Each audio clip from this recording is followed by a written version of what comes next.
자, 여러분 반갑습니다. 오늘 우리 제15회 시험의 인간 행동과 사회 환경, 자, 6번 문제 한번 풀어볼 겁니다. 6번 시험 출제됐었을 때 여러분 굉장히 많이 틀렸었어요. 예. 그러니까 출제를 하시는 분들이 일종의 트랩이라고 하죠. 이제 함정을 문제 안에다 숨겨두는 건 좋은데 그것이 누구든지 이제 함정을 지나고 나서 누구든지 좀 쉽게 이해할 수 있는 함정이면 정말 좋겠는데 좀 속되게 말해서 좀 지저분한 함정을 이렇게 만들어 놓은, 사실 좋지는 않은 문제인데 이 문제를 통해서 우리 삐아제 이 구체적 조작기에 대해서 좀 한번 알아보자는 취지로 우리가 무료 해설 강의에 삽입을 해놨어요. 자, 문제를 보면 삐아제 인지발달 이론에서 구체적 조작기에 관한 설명으로 옳은 것은, 자, 삐아제 인지발달 단계 성인기까지의 발달 단계를 제시했었다. 즉 전생애적 발달 단계는 제시하지 않았더라. 기억하셔야 되죠. 시험에 자주 나오는 지문이었었습니다. 자, 그래서 발달 단계를 어떻게 감정구형하자 그랬잖아요. 그죠? 감정구형한다. 감각운동기, 전조작기, 구체적 조작기, 형식적 조작기로 구분되어졌다. 자, 삐아제 이론은요 반드시 어떻게 해요?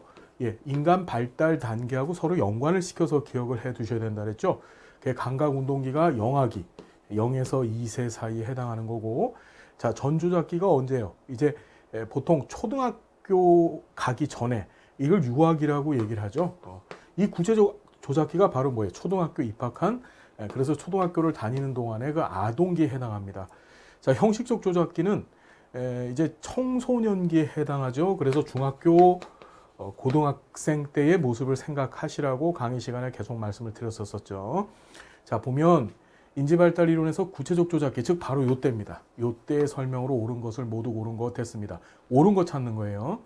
인지 능력이 급속도로 발달하는 단계다. 맞습니다.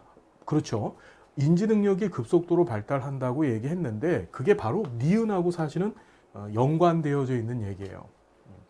우리가, 자, 구체적 조작기 전에 전 조작기라고 하는데, 이 조작이라고 하는 것이 바로 이제 인간의 고등화된 사고 능력을 얘기합니다. 자, 인간의 고등화된 사고 능력은 크게 두 가지가 있어요. 현상을 보고 이해하는 능력이 두 가지인데, 그게 이제 귀납법적 능력과 연역법적 능력이 있는 거죠. 귀납법이라는 것은 눈에 보이는 현상을 그냥 관찰해서, 관찰을 반복해서 그 반복되어진 관찰 가운데서 어떤 현상을 일반화시키려고 하는 거고, 연역적인 사고라고 하는 것은 가설을 수립하는 거죠. 가설을 수립해서 아직 명확하게 드러나진 않았지만 그 가설을 입증함으로써 현상을 어떻게 미리 예측할 수 있는 능력을 연역법적 사고라 그래요. 그래서 자, 이 구체적 조작기 때는 관찰 중심적 사고, 구체적인 것들만, 여기서 구체적이라는 게 뭐예요? 콘크리트, 영어로요. 그래서 보여지고 만져지고 접할 수 있는 것들만 사고하는 거죠. 이 아동기 때는 자신의 눈으로, 그 다음에 자신의 5가지 감각 있잖아요. 사람이 가지고 있는 이 5가지 감각에 근거해서 어떻게 보고, 그 다음에 듣고, 맛을 보고, 그렇죠. 피부로 촉감, 느끼고, 이런 사고를 하는, 주로 귀납법적 사고를 하게 되는 시기가 바로 이때쯤이에요. 자, 어떤 얘기인지 이해가 되시죠? 그래서 보면 그런 인지 능력이 급속도로 발전하는 단계다. 기존의 전조작기 때는 조작적인 사고를 하지 못해요. 그러니까 고등적인 인지 능력을 갖고 있지 못하고 어떤 사고만 한다 그래서 여러분, 요 전조작기 때는 직관적 사고만 한다고 공부했었습니다. 기억하실 거예요. 그래서 이때의 이런 직관적 사고를 버리고 이제부터 보통의 우리가 얘기하는 귀납법적 또 연역법적 사고로 가는 단계, 그 중에서도 어떻게 귀납법적 단계로 가는 거예요. 그게 바로 아동기죠. 구체적 조작기. 그러니까 인지 능력이 급속도로 발전하는 시기다. 이제 직관적 사고를 버리고 전조작기 때, 그리고 어떻게 이제 급속도로 그 귀납법적 사고로 이제 가게 되는 거죠. 그러니까 맞는 얘기고, 비논리적 사고에서 논리적 사고로 전환된다. 이 얘기 맞죠? 비논리적 사고라는 게 이제 직관적 사고 얘기하는 거예요. 논리적 사고가 바로 인지 능력이 급속도로 발전된 결과물이거든요. 그게 바로 뭐죠? 귀납법적 사고 하게 된다는 거죠. 이후에 청소년기에 들어서면 이제 연역법적 사고까지 하게 돼요. 자, 분류와 서열화, 탈중심화, 언어 기술을 획득한다. 되게 참, 이게 보면 지금까지 계속 시험에 나왔던 게 자, 분류하고 서열하는 구체적 조작기의 너무너무 중요한 특징이에요. 여기까진 맞았어요. 자, 탈중심화도 맞죠? 우리 전조작기 때 탈중심화가 나타났어요.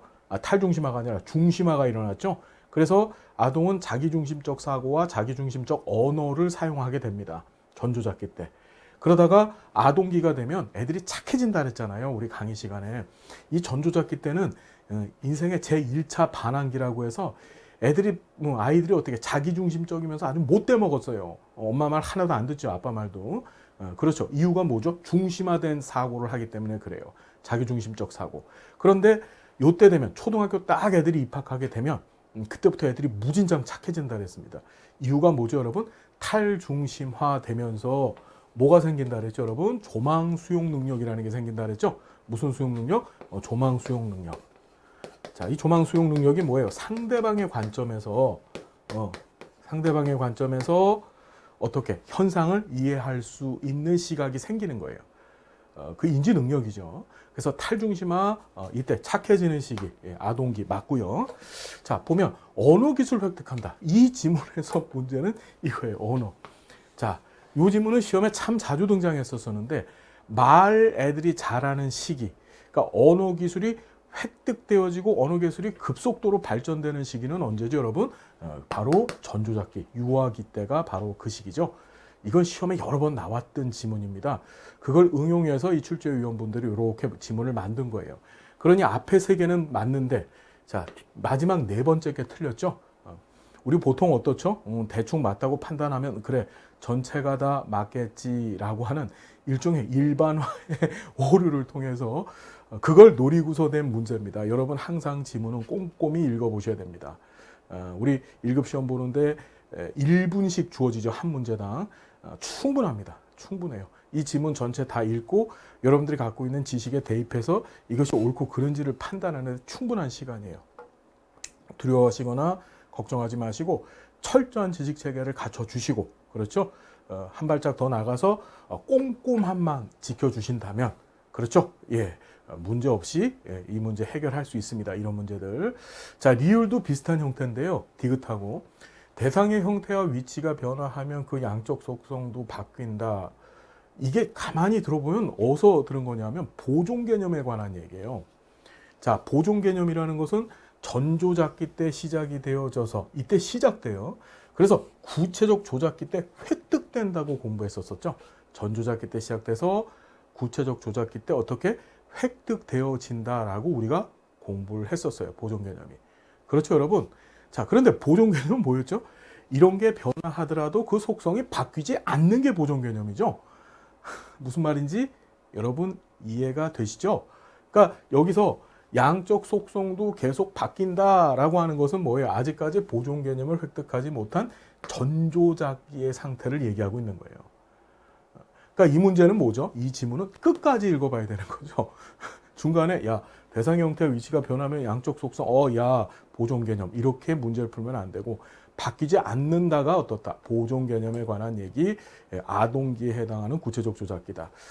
자, 고민을 해봐야 될 문제, 기출 문제가 이런 식으로 트랩들, 함정들을 이런 식으로 파놓고 진행한다는 거. 자, 꼭 잊지 마시고 여러분들 꼭 적용해 보시고 정리해 주시기 바랍니다. 감사드리고요. 다음 시간 또 우리 행복한 모습으로 만나 뵙겠습니다. 고맙습니다.